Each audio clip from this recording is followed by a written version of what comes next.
जो साधना करते हैं, गुरुओं के शरण में चले गए हैं, उनको कोई लाभ नहीं है। उनके किसी भी कर्म कर्तव्य व्यवहार में परिवर्तन नहीं है। तो जन साधारण ये सोच बैठे हैं कि जो ये भक्ति करते हैं ये भी नए दुखी, और ये बीड़ी पीवें, हुक्का पीवें, शराब पी लें, कोई आंट नहीं, नाचे कूदें, सारे फंड करें, फिर किसे भगत ये। तो पुण्यात्मा भगत वही होता है जो इस काल के द्वारा हमारी बनावटी जो सजावट है उसको नहीं करे। कहते हैं सच्चा भक्त परमात्मा के प्रति पतिव्रता की तरह रहता है, और कहते हैं पतिव्रता भाव नहीं या चूम चटक श्रृंगार, यानी सच्चे भक्त ने ये बकवाद अच्छी नहीं लगेगी, क्योंकि इसको पता है कि यहाँ क्या के ऊपर ये इस चाम की खाल ने कितना श्रृंगार लूँ, या तो माटी है, 2 मुट्ठी राख है, जब इसको शमशान घाट के ऊपर फूंका जाओगे ढूंढा भी ना पाओ शरीर कहाँ था इतना सुंदर, और ये पहचान में नहीं आया किसकी माटी थी। तो ये तो ज्ञान आपको दिया जा रहा है, ये आंख बनेगी आपकी, ये मोतिया बंद हटेगा, विवाह होता है, नाचें गावें कूदें फंड करें हैं, और फिर ना जाने के दुर्गति हो जा, 1 मिनट में मृत्यु हो जा। पुण्यात्माओं ब्याह शादी करे, लेकिन बिल्कुल सिंपल वे थे, एक साधारण तरीके थे, एक अपना परंपरागत एक सिंपल परंपरा से साधारण तरीके थे। बच्चों का संयोग जोड़ना है, इसने चाहे तो ढोल पीट लो, चाहे उड़ा कितना नाच कूद लो, बच्चों का ब्याह करना है साधारण तरीके से कर दे सब।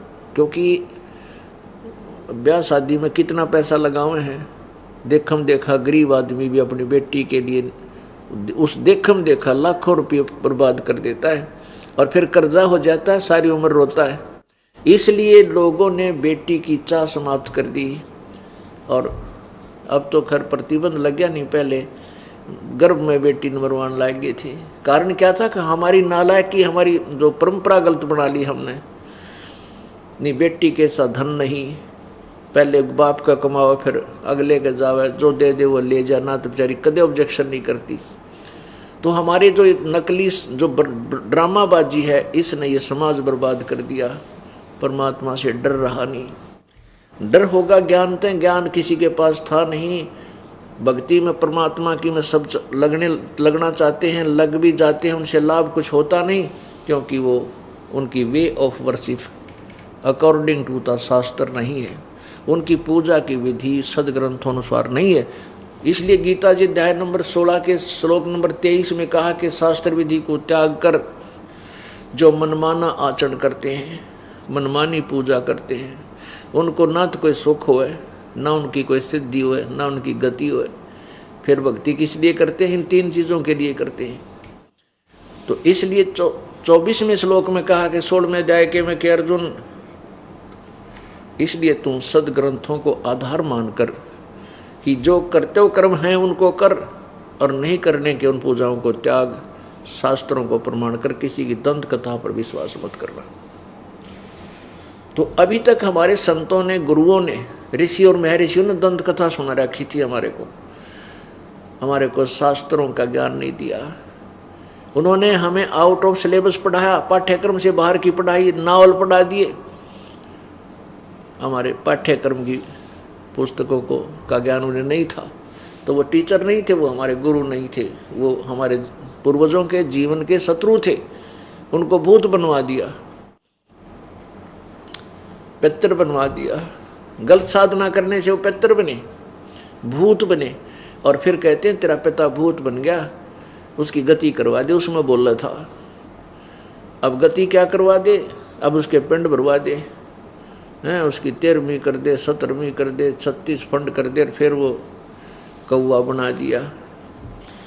आसोज के महीने में श्राद्ध निकालो, श्राद्ध निकाल कर भोजन ऊपर रख दो, कौवा खाएगा। हो सकता है तेरा पिता कौवा बन गया हो, और तेरा गजब हो। लगे थे मोक्ष कराने, गति कराने, और कौवा बना के छोड़ दिया। अगले इसको भोग लग गया, तेरा पिता कौवा बन गया। पितर था, ये पितर खा गए कौवा बन के। पुण्यात्माओं, ये सब जो भक्ति का भट्ठा बैठा दिया, ये इन नकली महर्षियों ने, इन नकली गुरुओं ने, जिनको वेद ज्ञान नहीं था। और परमात्मा आए थे 600 वर्ष पहले, उन्होंने यही तत्व ज्ञान दिया था जो दास उन्हीं का प्रदत्त आज आपको सुना रहा है।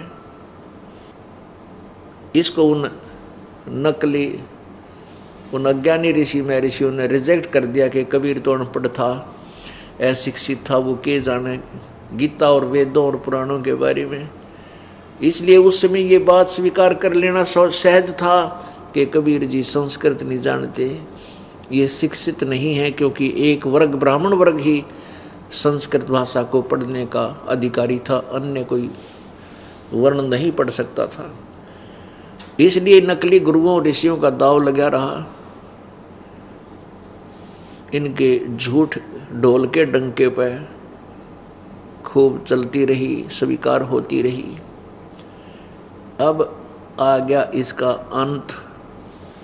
अब इन सब नकलियों के ज्ञान की खाल उतरेगी और ये खड़े खड़े देखेंगे। ये नो नहीं कह सकते, हमने ऐसा नहीं कहा, क्योंकि उनकी बुक मेरे पास लिखी हुई है।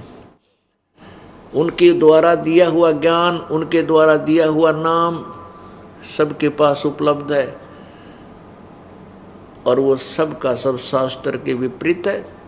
शास्त्र के विरुद्ध जो साधना है वह बिल्कुल व्यर्थ है, जीवन बर्बाद हो जाएगा। प्राणियों, बार बार सूत नहीं, ये अवसर नहीं मिलता मानुष जीवन मिलन का।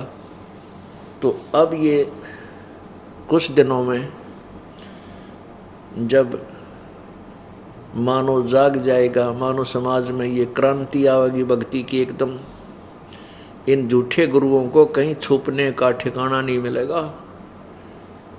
ये बाहर नहीं निकलेंगे, छुप जाएंगे कि तो या पलायन कर जाएंगे दूसरे देशों में जाके। पैसा बतेरा है इनके पास, पैसे की कमी है ही नहीं, वहाँ जा कर के किता अपना टाइम पास करेंगे। वो समय शीघ्र ही आने वाला है। या तो ये सरेंडर कर देंगे, अपना कल्याण करवा लेंगे, मोक्ष प्राप्त कर लेंगे इस दास के पास आकर, नहीं तो इस मानव समाज इनको धिक्कारेगा, थूकेगा कि तुमने क्या मिल गया नालायको, इतनी जनता का जीवन बर्बाद करके। नहीं पता था तो चुप रहना चाहिए था तुमने, तो बन बैठे महर्षि महंत हैं और संत और गुरु, पता नहीं क्या उपाधि पा रहे हो, तुम दुनिया को भ्रमित कर रहे हो। जब तक हम जागृत नहीं होंगे, स्वयं अपनी आंखों नहीं देखेंगे सदग्रंथों को, हम निर्णय कैसे करेंगे कौन गलत है कौन ठीक है। तो दास का उद्देश्य है कि आपको प्रोजेक्टर के ऊपर, टीवी चैनल, सीडीज के माध्यम से, चैनलों जो है, ये सब तरीके से आपको परमात्मा की महिमा सदग्रंथों में दिखा दूं कि सदग्रंथ ये बताते हैं। फिर आप भगत बनोगे।